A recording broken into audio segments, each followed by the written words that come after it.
Well, welcome to the third of our Parliament Unpacked programs for this year. My name's Trevor Khan and I'm the Deputy President and Chair of Committees in the Legislative Council. That might be explained what that is a bit later on. I'd like to acknowledge that we meet on Gadigal country of the Eora Nation and pay my respects to Elders past, present and emerging. I'd like to welcome both the live audience here today in the Legislative Council chamber and those across New South Wales who've joined us through our webcast. Parliament Unpacked is a new series of visitor programs organised by our Parliamentary Education and Engagement and Communication team, looking behind the scenes at the work of the oldest parliament in Australia. It will be an opportunity to engage with our parliamentary system, the Westminster system of governments, the people who represent us, people like me, and what happens from day to day on our parliament. In this third iteration, we'll explore the role of parliamentary committees. When we think of Parliament, most of us think of question time and ministers, government and opposition, the passage of legislation and the public discussion of important issues by elected representatives. All of those things that occur on a daily basis in the legislative chambers, or at least what we're shown on television. There is also another part and an equally important role in the parliamentary process, which is played by parliamentary committees and the members of Parliament appointed to them to examine issues in more detail than is possible if the matter is considered in the House.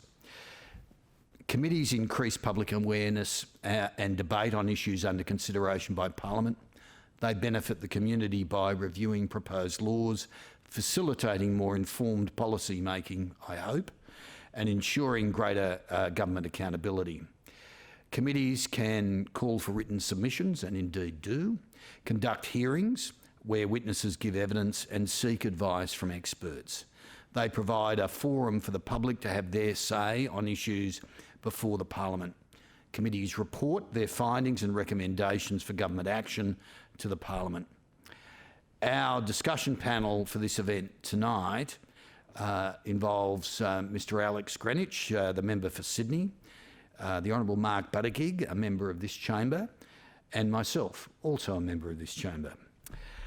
So welcome everyone to the program for this evening. We're also pleased that you've been able to join us and our panel of members in this, the 57th Parliament of New South Wales. I'll hand over to Daniela, one of our senior education officers. Thank you, Mr Khan, for that lovely welcome. Can I also just pass on apologies from Ms Abigail Boyd, who was unable to join us at the last minute today. She wasn't feeling well. So we were to have 4 panel members, but we've got our lovely 3 panel members here, so thank you. And thank you for taking a seat on the government side of the chamber, and our other members are on the opposition side of the beautiful Legislative Council chamber, also the House of Review. Tonight's focus, as Mr Khan suggested, is on parliamentary committees. It's one of the, when we talk to people in New South Wales, members of the public, one of the main things I've found is that parliamentary committees can seem a little bit confusing or often not part of the Parliament. It's one of those things that when people do find out about what parliamentary committees are and what they do, they become absolutely fascinated by it. And that's what gave us the idea of having a whole public program on parliamentary committees. So to begin with, I'd like to ask our 3 members to first of all introduce themselves again and say a little bit about themselves as members of Parliament, and perhaps even what they did before they became members of Parliament, and then tell us a little bit about their role as a member of Parliament with a focus, a particular focus on their role in parliamentary committees, both current or in the past. So I'd love to start with the Honourable Mr Buttigieg, MLC. If you'd like to say a few words for us, thank you. Sure, Daniela. Would people prefer I stand or sit? It doesn't really matter, I guess. But look, and thank you, Deputy President, for that introduction. I was elected in March 2019 to the Upper House as a member of the Labor Party. and I'm the opposition whip, which means that one of my main roles is to make sure all our members are here for every single vote, and also to organise logistics around things like attendance on committees, who's speaking in the House, that sort of thing. Before I came into Parliament, I was an electrician by trade. I worked for Ausgrid, which used to be the old Sydney County Council. That's where I did my apprenticeship. After I left school, I did a couple of degrees, one in political science, one in economics, got exceedingly interested in politics, joined the Labor Party, and eventually joined the Electrical Trades Union, which was obviously the union looking after that industry. Spent 7 years with them as an official, mainly organising the industry I worked in, which was supply electricians, and then was fortunate enough to be pre-selected high enough, just high enough actually, on the ALP ticket to be elected to this House. And it's been an exceedingly interesting 2 years. The gentleman over here, I'd forgotten your name, Graham, asked me how I was enjoying it. Look, I think almost without exception, most people have a desire to get to this place, and it's usually a trial and a tribulation to get here. So the expectations were great, but I've got to say they've been met and exceeded. I've enjoyed myself a lot. There's been a lot happening in this House, and indeed in both houses since I was elected. Things like the abortion debate, the renewable energy bill we had to deal with last year, and a myriad of other things. I was fortunate enough to progress a bill which the government ended up introducing that deals with legislating and medical gas, the regulation and qualifications around medical gas, which is unqualified, was unqualified prior to that. So it's been a very gratifying and satisfying 2 years, and it's a real privilege and an honour to be able to come up here and represent the people of New South Wales in the House that truly does keep the executive arm of government accountable. It's a fundamentally different atmosphere up here to the lower house, which is a lot more adversarial and theatrical. That's not to say it doesn't get theatrical up here, it does. We're all politicians at the end of the day, but there is a genuine desire on both sides of the house to work together to take that role very, very seriously about keeping the executive arm of government accountable. And committees are a huge, huge part of that. They're an outgrowth of the Parliament, I suppose, is one way to look at them. They fall under the standing orders, and the proceedings very much mimic, in a more informal way, what goes on in the chamber.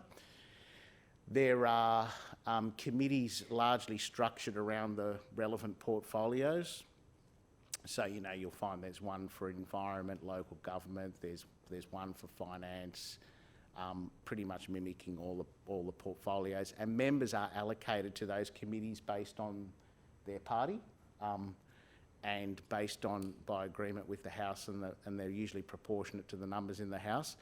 They play a very, very crucial role because out of the heat of the day-to-day functionings of the chamber, members get to cooperate around things like policy development. So you might have a hearing, for example, we've got one coming up on mutual recognition, which is legislation that the government's introduced to deal with free flow of labour and trades across borders.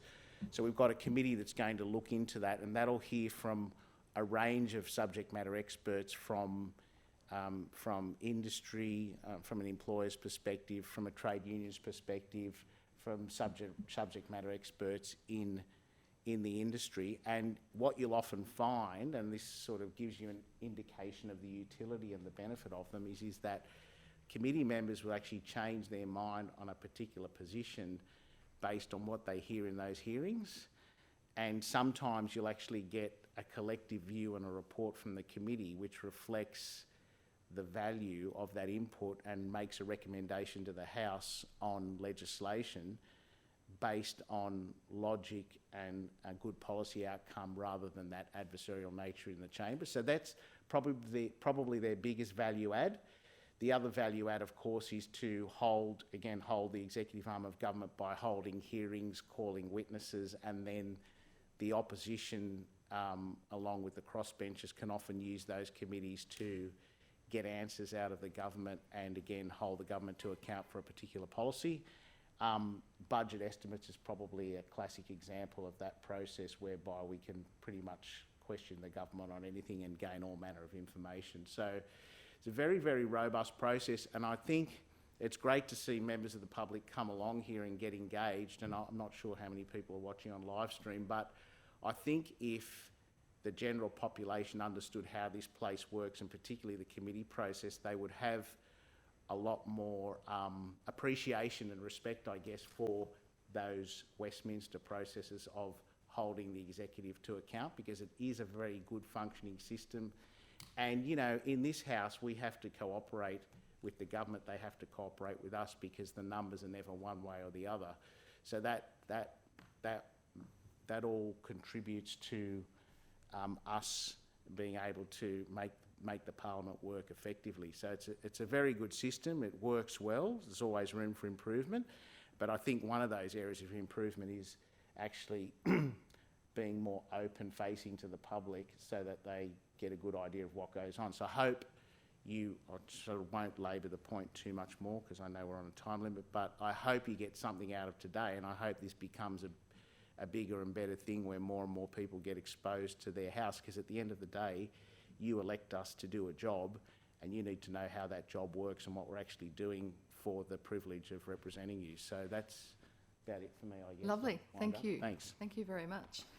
I'd like to call on Mr Alec Greenwich, MP, the member for Sydney. And you might have noticed that we have two members who are MLCs, members of the Legislative Council, and one member who doesn't usually get to come into this House and stand at this table. But luckily we are not sitting tonight, so it's not a formal occasion, so we are able to invite other guests into the chamber apart from the MLCs. Thank you, Mr Greenwich. Thank you very much, Danielle, and thank you to Trevor and Mark for welcoming me into your house. You're absolutely right. I don't think I've ever spoken in this place. I may have quietly heckled or snickered from the sides, but never actually spoken in this chamber myself.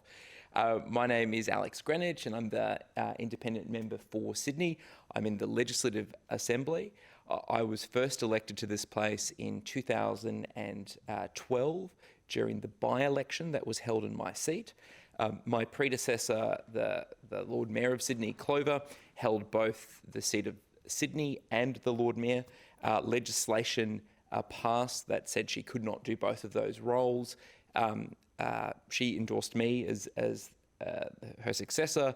It was a very tight by-election, but I was fortunate to be successful in that, to continue a lot of her work, and my seat has been held by independents, by me or Clover, for about 3 decades. So it's a strong independent seat in this Parliament. Prior to becoming a member of the Legislative Assembly, I ran a small business, a banking and finance recruitment business, hiring a lot of call centre staff, business analysts, senior managers for a lot of the major banks.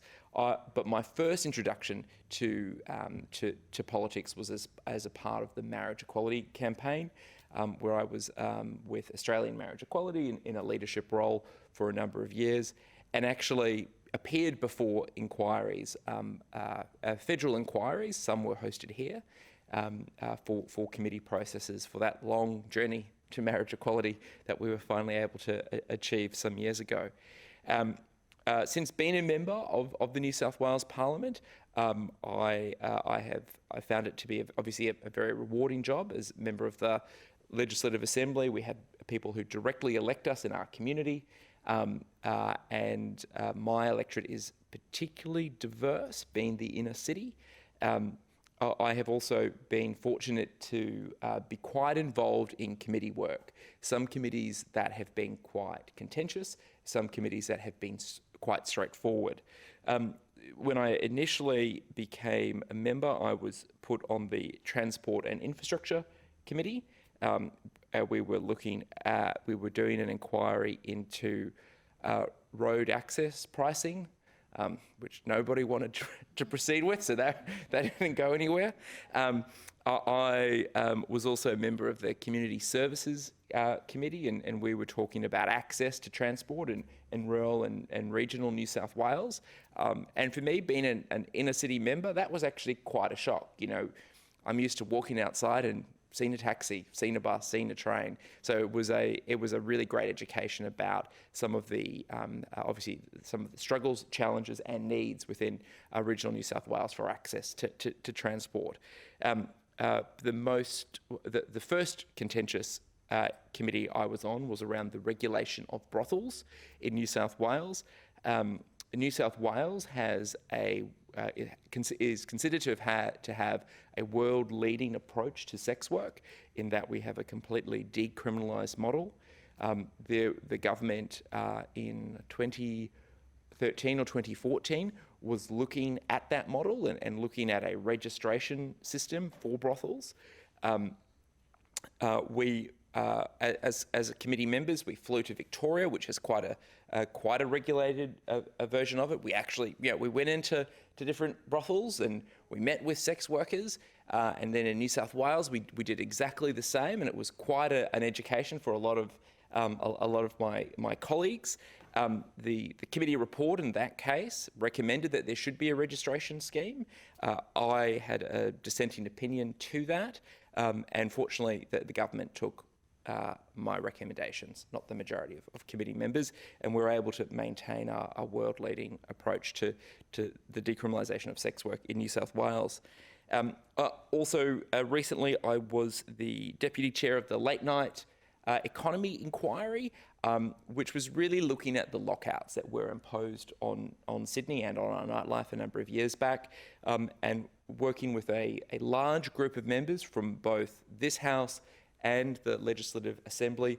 We were able to pretty much have a unanimous report which talked about removing the lockouts and supporting diversification in our nighttime economy, and that was a really big success.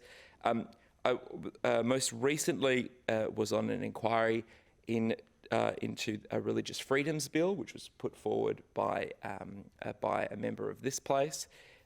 That was quite a contentious process as well. That report has been tabled. Again, I dissented from that, from those findings quite strongly. And I also hold the role of chair of the Planning and Environment Committee in the Legislative Assembly, and our role is to review legislation relating to a number of portfolios, and also to do large-scale inquiries, which we're currently doing into the sustainability of the energy supply in New South Wales.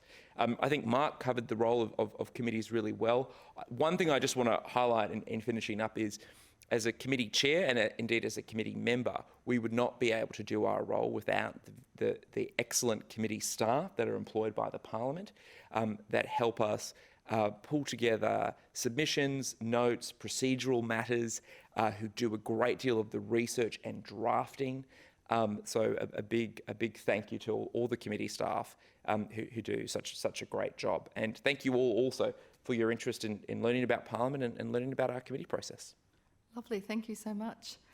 Mr. Khan, would you like to tell us a little bit about yourself and your role as a member in the committees? Yeah, all right. My name is Trevor Khan, as you might have heard before. So I'm the Deputy President of this, so I'm one of the presiding officers of this chamber, which essentially means, for at least part of the time, particularly when we go into committee stage, when we deal with amendments, I take the chair and essentially direct performances.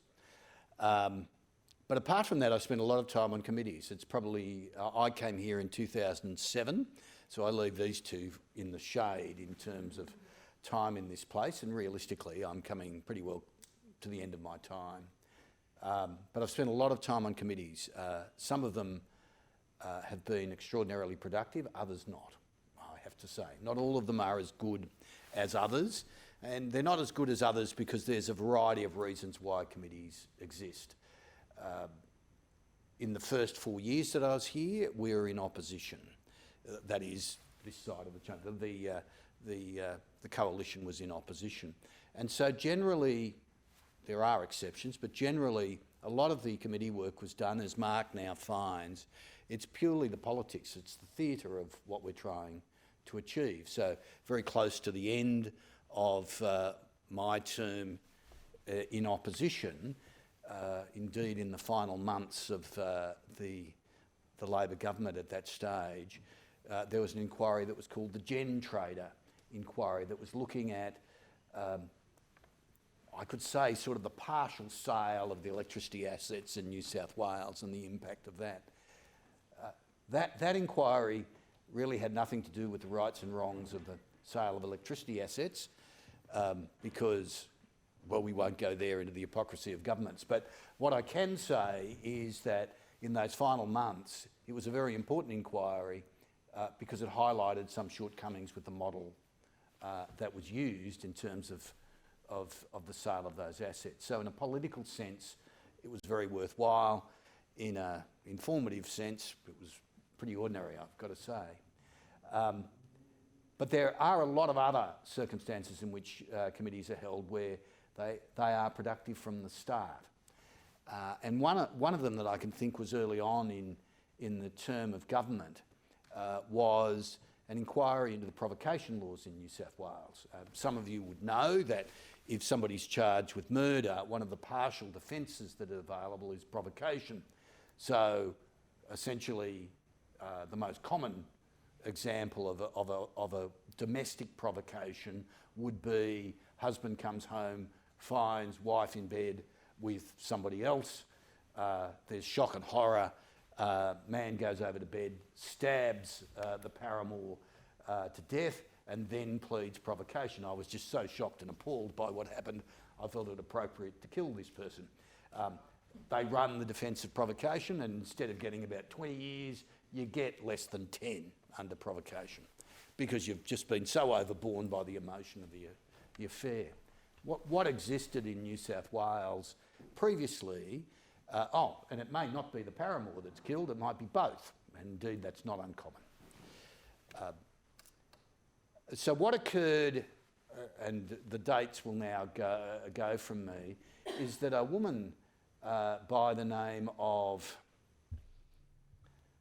Manpreet Kaur had told her husband that she was going to leave him. His name was Chamanjot Singh. And Mr Singh took sufficient exception to this that he took a knife and cut her throat and let her bleed out on the front porch of their unit.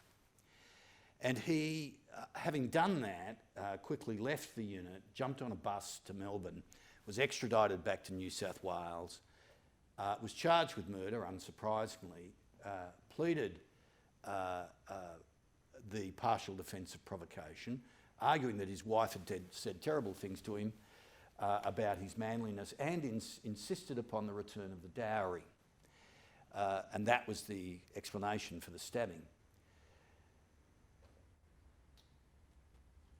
He succeeded in the defence of provocation and received a maximum sentence of 9 years with 6 on the bottom. It was actually a perfect opportunity for some of us who had been interested in the law of provocation to conspire across the chamber. I had been making representations to the then Attorney General Greg Smith for some time, not over that issue of provocation, but actually over another issue called Crown and Green. That was the defence that existed that allowed homosexual men to be killed, sometimes in horrendous circumstances, well, always in horrendous circumstances, where the defence was, he came on to me, therefore I killed him. It was a defence that had been used many times over the years and succeeded. And I thought that was wrong. It had gone to the High Court in the case of Crown and Green, and all but one of the justices had upheld the existence of the defence in New South Wales. I could not get the interest of the Attorney General to deal with that issue. But when the sentencing of Chamanjot Singh came along, it provided the opportunity for people on both sides of the chamber to say, well, let's look at it. And so without the approval of the attorney, hence why I continue to sit on the back bench, without the approval of the attorney, we conspired together, we got a committee established by the House that looked at the issue. Indeed, somebody who would not be taken as being an active supporter of some of these reforms, Reverend Fred Nile, was the chair of that committee, and he actually, amongst all the members of the committee, because it was a unanimous conclusion, agreed that the laws should be reformed, both in the context of the homosexual advance defence, the Crown and Green circumstance, but also with regards to the domestic violence provocations, which is probably the most common.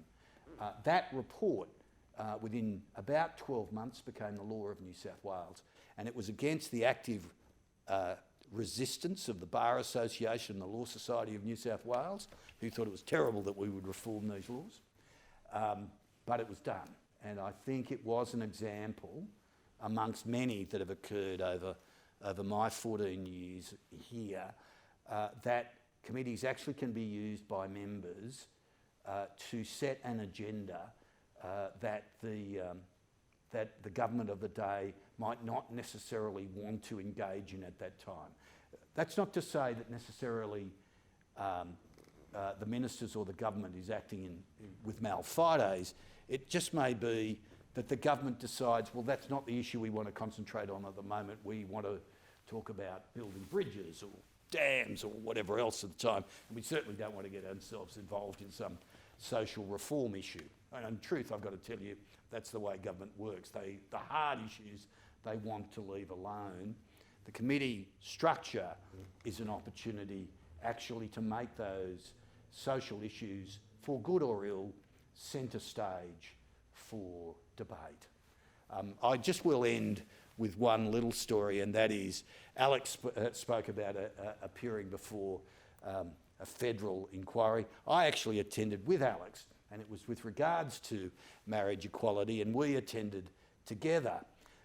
The Greens, as it was at that stage, had introduced a bill calling for a plebiscite to occur. I can't quite remember when, but anyway, for a plebiscite to occur at the same time as the federal election. Again, it just shows you the hypocrisy of politics. But we went along to argue against the appropriateness of holding the plebiscite, so that the people, the senators in the federal parliament who were there, who were most unhappy with me, were various National Party and Conservative senators. But at the end of the day, the position reached by the inquiry was there shouldn't be a plebiscite. So thankfully we killed that off for some little period of time. Unfortunately, it sprang back to life a little bit later, and various people were saying it's terrible that we're holding a plebiscite, although they were the same people who earlier on had been saying let's hold a plebiscite.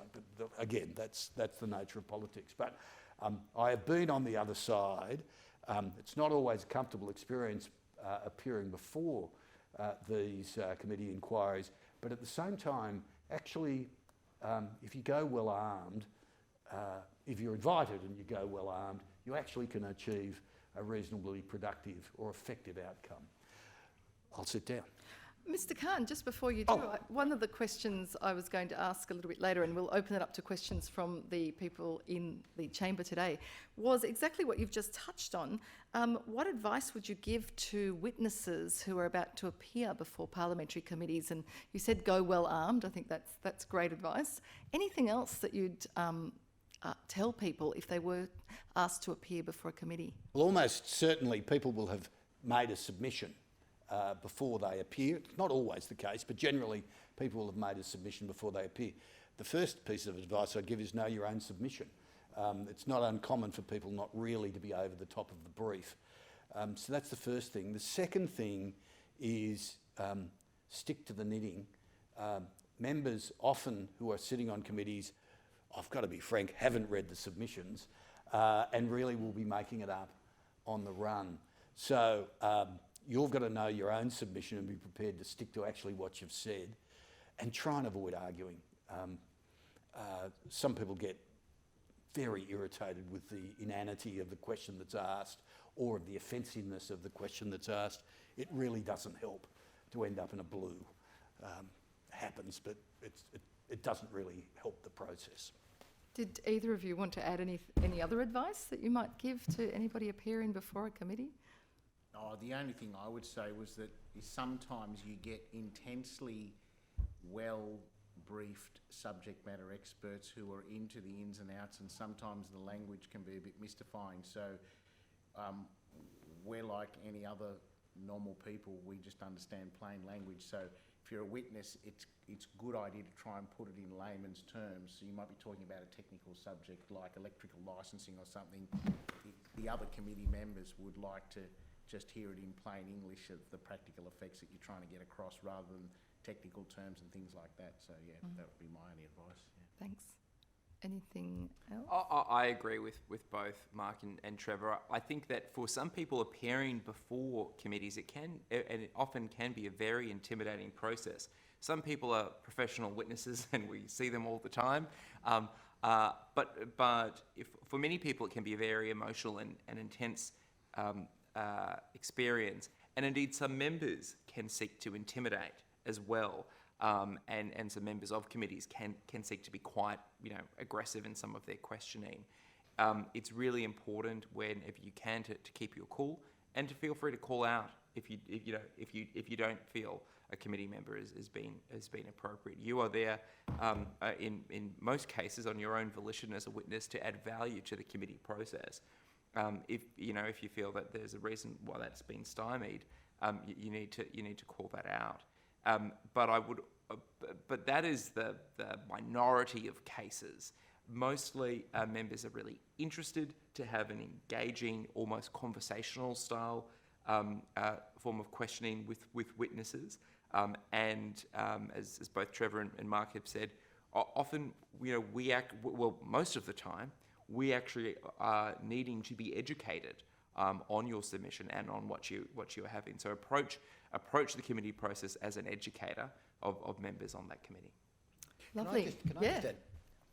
The other thing is, don't assume that because somebody is from a particular party, they're necessarily going to be against your case. The committee process allows people to be less rigid in terms of party lines and ideology. So you will find people of all political persuasions will adopt a slightly different position than what you're expecting. So don't feel necessarily defensive because you've got somebody from what you might think is the opposite side of politics asking you a question. They may not be against you. Thank you. Thank you to all three of you for that introduction. I think it's set the stage. I've got lots and lots and lots of questions, but I think perhaps there's people in the room who might have some questions, and I'm wondering if anybody's happy to ask the first one of any or all of our members. Yes, would you like to step up to the mic or at least speak very loudly from where you are? Well, I'll try to speak loudly. Hearing what you were saying, how frustrating is it to put all the work into your committees to find that the recommendations are ignored because of political reasons? I might repeat that for the benefit of people online. So how frustrating might you find, considering all the work that you put into committees, if those recommendations are ignored by the government? Well, I think it's important to understand the process by which recommendations are first, the journey of recommendations. So often committee staff, on the direction of a committee chair, will draft a report with a series of recommendations. Those recommendations then go to a deliberative meeting of members who then, in the legislative assembly, literally vote line by line, chapter by chapter. And those recommendations can be changed based on a majority of members. And not often, following on from what Trevor said, not often does that fall along political lines. You can have, a Liberal, a National and a Labor Party member on one side, two Liberals, two Nationals, and a Green on the other side. Anything can happen. Sometimes you go into a committee knowing you're not gonna get through on the recommendations just by the potential makeup of it, or maybe there could be other factors in place as well. The recommendations are obviously an important part in the Legislative Assembly. They go to government to make a response to. but they're not the only part. You know, the ventilation of evidence, the ventilation of personal stories, the ventilation of facts is very hard to challenge once it's in the public realm. So I think it's, you know, it can be frustrating. It is one part of it. Following the tabling of a report, we also have a take note debate. We were actually able to then, you know, express all of our concerns and anger or our appreciation and gratitude, whatever the outcome is. Thank you. Would anybody else? Can I just add two things? If you got frustrated by the government not listening to you, you wouldn't do the job. You have to take small wins when you get them, but work on the basis of really government moves very slowly. It's not necessarily dependent upon ministers. It's as much dependent on the public service, and you get a lot of resistance back on so many things. So Mark and I think it started before Mark was there. We're on the Law and Justice Committee, I think is the one, where we did several inquiries that looked at the dangers of dust exposure from manufactured stone, bench tops. And I think that committee made at least 3, perhaps 4 recommendations that there needed to be legislative change in the area of manufactured stone. Each of those inquiries was at least separated by a year or more. In the end, and a lot of the time, the inquiry ran by the government members running dead and allowing Labor and the crossbench to ask the questions. But in the end, there's been legislative change. But that's taken years. If we'd taken one report and just said, oh, well, they're just ignoring us, and moved on to something else, I suspect there would still not be a change in the law in New South Wales on manufactured stone. We, in the end, by repeated inquiries, embarrassed the government and, dare I say, the minister into finally doing something. But it took years. Thank you. Thank you. Another question, perhaps? Thank you. I guess on the topic of repeat inquiries on the same sort of social issue, when we consider the impact that attending a hearing or the time it takes to create a submission has for non-government organisations or individuals, what would you say to encourage people to make those submissions and kind of interact with inquiries if they feel like their initial contribution wasn't really met the way they wanted? I might just repeat that. So what would you say to encourage people to continue to submit to inquiries if at first their contribution seems to not have been taken up? I've always subscribed to the theory that if you're not at the table, you're on the menu. And so as difficult and frustrating as hard as this can be, if you are committed to a cause, this, you know, even if it is a repeat inquiry on a similar matter, I can't tell you how many submissions in my time at Australian Marriage Equality we drafted to various different Senate inquiries or lower house inquiries. But you just got to keep at it. You can recycle some of the content, but make it specific to the terms of reference. But I think it is better to participate than not to participate.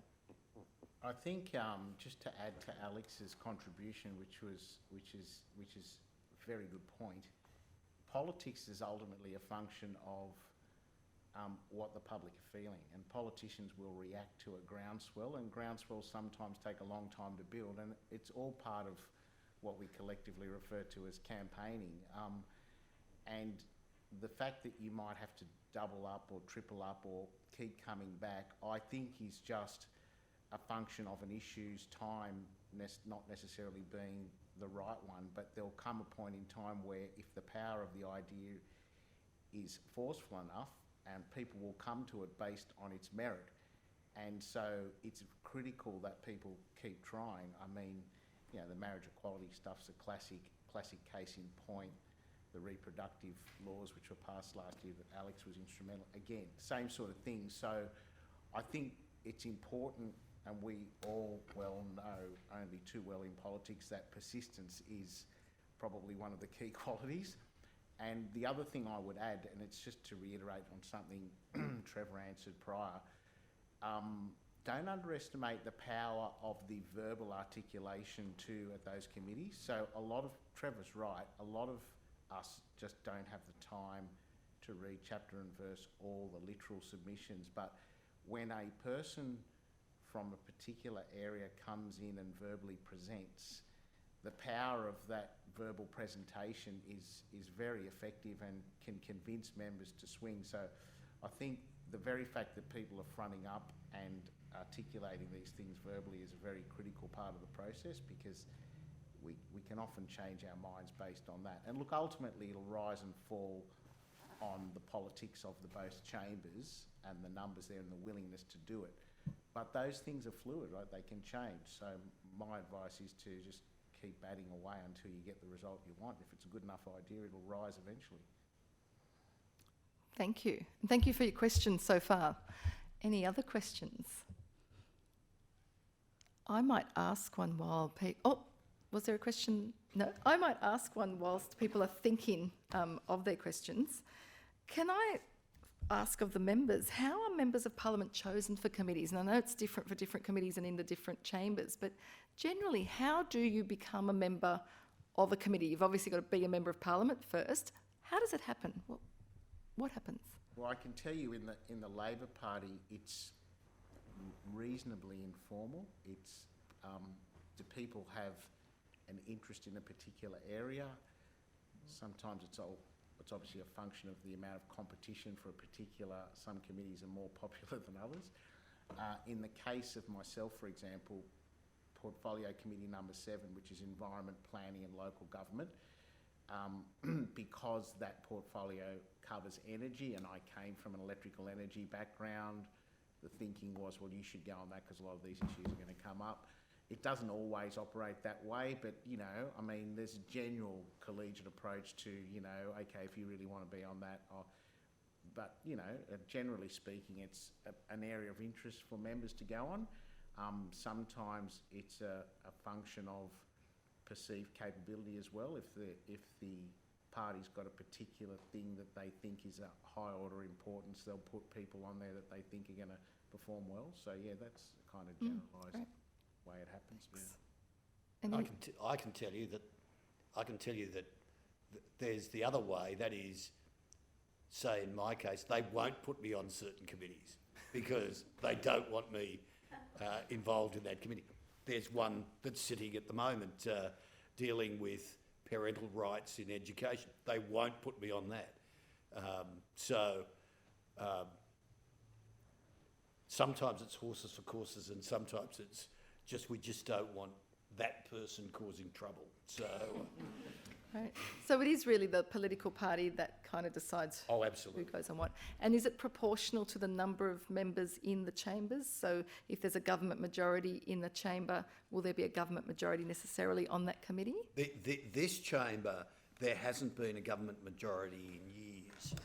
But until this current session, there's been, and even when we're in opposition, it's generally been fairly easy to work out where things have laid. So generally the government and government favoured crossbenchers, and that doesn't mean necessarily the coalition, it was during Labor's time as well, generally controlled most of the committees.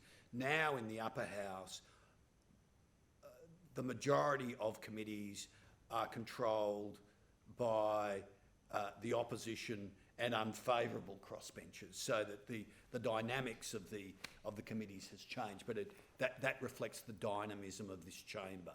So that and I think that's pretty appropriate. Yeah. Any questions? Oh, could I just add? Comments? In the lower house, almost all committees, because of the nature of the house, are controlled by the government. So that, and I've got to say, the dynamism of the way that the committees work reflects that perception of lower house members that the government just does what the government does.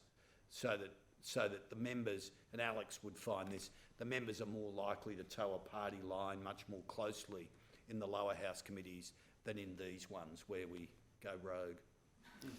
Which I suppose is part of the role of the upper house as the house of review. That's how it's put. Otherwise, it's just... we just Can I use that the next time I Oh, absolutely. tour? Welcome to the house that is Rogue. rogue. What about most of you, possibly all, are chairs of committees? Could you tell us a little bit about the role of a chair of committee? And if you're not a chair of committee, could you tell us what you think of chair of committees, perhaps? So let's start with the chairs of committees on the panel. What do you do as a chair? I am not a chair of any committees because I'm the chair of committees. So Would you be able to explain to the Luddites, or that's the wrong word, but explain to the not know people like myself, what's the difference between the entire chair of committees and then a chair of a committee? well, I think the way I'd explain it is I am the chair of the committee of the whole of this chamber. So that when we have a committee stage, when we're considering amendments, all the members of the House are present and I chair that procedure. So it's called a committee of the whole. The committees that we're otherwise talking about are not committees of the whole, but essentially they're subcommittees. But they're designed to provide the House, because actually that's what their nature is, to provide the House with a report on a particular matter.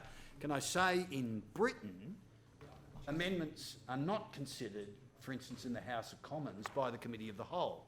They're determined by a subcommittee that meets, looks at the amendments through some mysterious process, then comes up with a set of amendments that come back before the House. So their process is quite different, but it reflects the numbers that are in their chamber. But so that's why I don't chair any of the normal committees that we're talking about, because that's my role. I was really hoping somebody would bring up committees of the whole, because most people do assume that committees of the whole and parliamentary committees of inquiry are the same thing. But as you said, committee of the whole is a part of the legislative process of passing bills, whereas that's a great way to put it, that parliamentary committees of inquiry are subcommittees of the parliament that look into issues.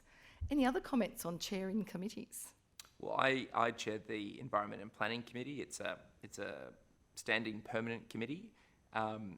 It's a committee where the government members do have a majority.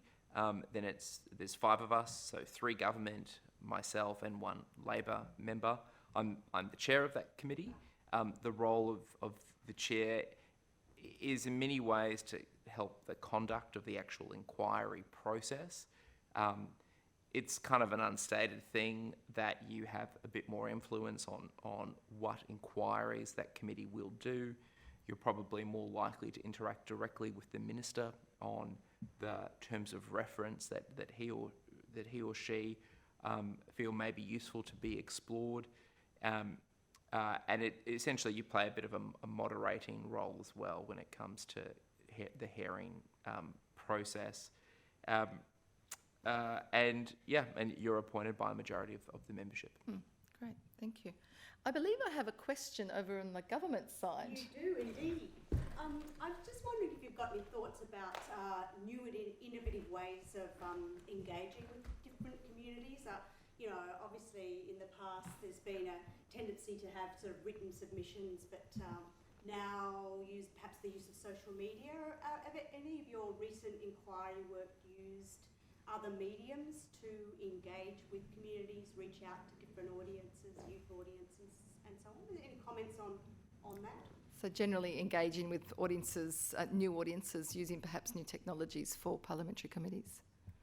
Well, I've just been informed by one of my very keen colleagues who's listening in that they can't really hear very well on the live stream because I'm far from the microphone. But I think the obvious answer, and it's not really new technology, but let's say it's enhanced technology. I'll stand up so people can hear.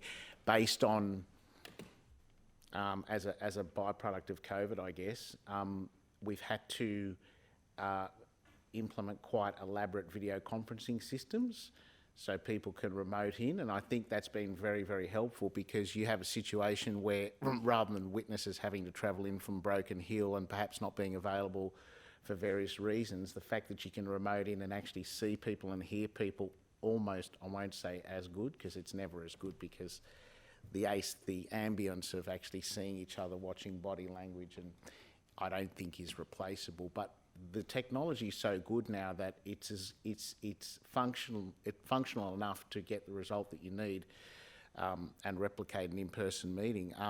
So I think that's democratised it a lot more, because you can get witnesses on board that you wouldn't have otherwise had to do because of the tyranny of distance. So that's the obvious one. Whether or not there's other avenues via, social media, things like Instagram and Facebook, I think that's something we should probably explore, because I think in a general sense, the easier we make it for people to participate, the better. And to the extent that technology can democratise that sort of thing, I think we should pursue it. But certainly COVID has had its upsides, and that's definitely one of them. Yep. Could I just say a negative in terms of it? And I think it's particularly post-marriage equality, so it's all Alex's fault. But what we saw out of marriage equality was the collection of significant databases on both sides. So I'll try and remain even-handed. And those databases have been used now on committees in interesting ways. So first off, they've been used for the purposes of generating submissions. So for instance, when the abortion law reform inquiry was done, we got, I can't remember how many, but it was some extraordinary number of submissions. They were largely, in terms of putting aside about 20 or 30, they were largely pro forma, and they largely spouted a position that the opponents of the bill, in truth, the opponents of the bill sought to have submitted. Actually, a lot of those submissions which contained these things didn't reflect what was in the bill at all, but they certainly satisfied the agenda of the opponents of the bill. Now, I say that as one of the proponents of the bill, but it creates an interesting problem.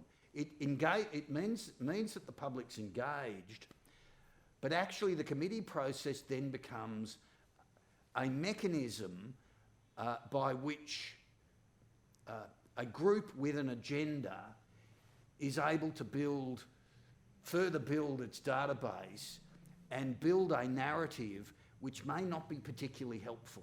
It's sort of like social media in a Trumpian age. Like if you say something often enough, people will believe it, but it just doesn't reflect the reality.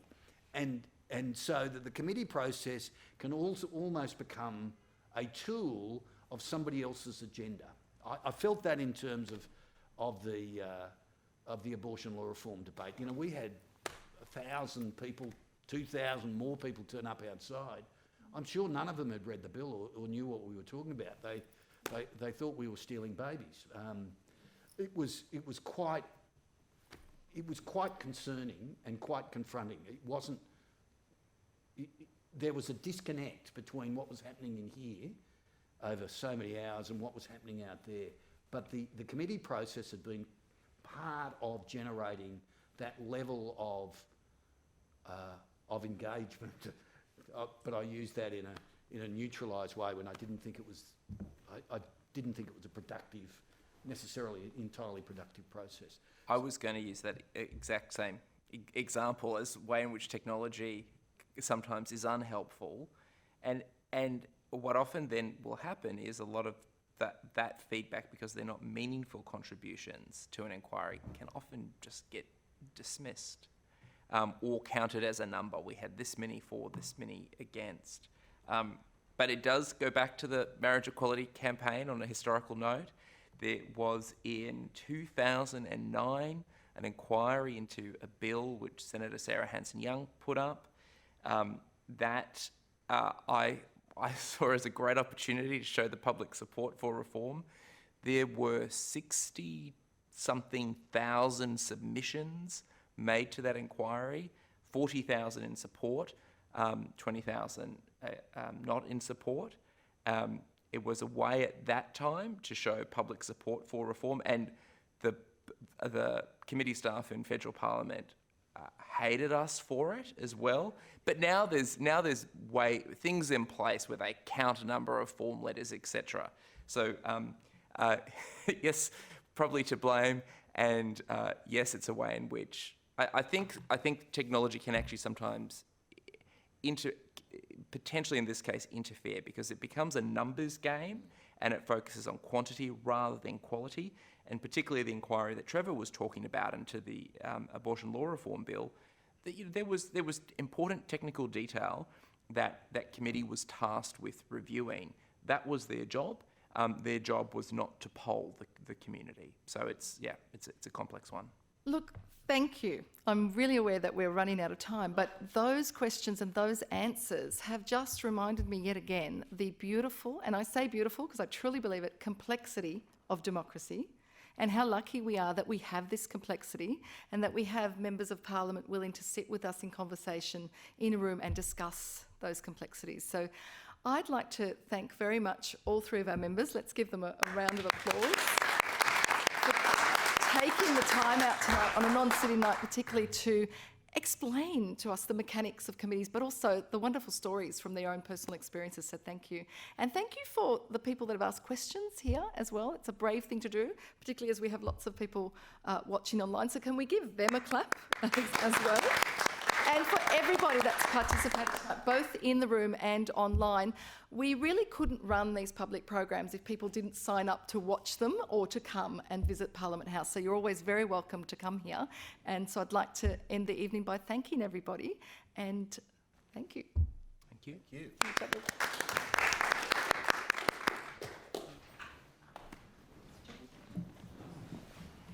Thank you, everybody. We're still online. It's not quite been switched off.